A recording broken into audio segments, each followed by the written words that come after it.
ठिकाणी आपली शिवप्यारी आहे आणि हे साधू मिष्टान भांडार म्हणून मारवाडी शुद्ध शाकाहारी हॉटेल आहे. हर हर महादेव सीताराम मित्रांनो. तर मी आता मुगलीडमध्ये पोहोचलेलो आहे आणि आसपास काय मंदिरं सापडत नव्हते आपल्याला. एक मंदिर होतं नदीच्या किनारी, त्या ठिकाणी कोणच नव्हते.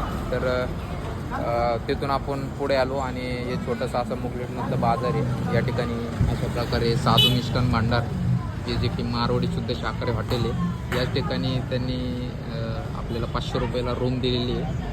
तर आपल्याला काय ऑप्शन नसल्यामुळे आपल्याला घ्यावं लागले आणि 200 रुपये जेवणाचे, म्हणजे टोटल 700 रुपयेमध्ये या ठिकाणी जेवणाची आणि राहण्याची व्यवस्था झालेली आहे. तसं मी साधू मिष्टान भांडार हॉटेल बघून थांबलो, जेणेकरून या ठिकाणी काहीतर त्यांना म्हणजे भोजन करून मला काहीतर बाहेर थांबण्याची व्यवस्था. पण ते म्हटले की रातभर हॉटेल चालू असते, त्यामुळे तुम्हाला बाहेर पुढं थांबण्याची व्यवस्था करणार म्हटले. ते म्हटले आमच्याकडे तसं 1000 रुपये घेतो, पण तुम्ही यात्रा करतात म्हणून तुम्हाला 500 रुपये नेपाळी रुपयाला आपण रूम देऊ म्हटलं. आणि तसं म्हटलं तर 250 रुपये ते 300 रुपयाला जेवण भेटते, ते 200 रुपये जेवणाचे घेत आहे. तर मित्रांनो, लगभग आज 100 किलोमीटर आपण चाललेलो आहे. पशुपतीनाथ राहिलेलं फक्त 110 किलोमीटर.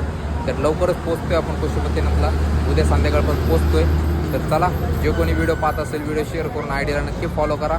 तुम्हा सर्वांना माझ्याकडून हर हर महादेव सीताराम.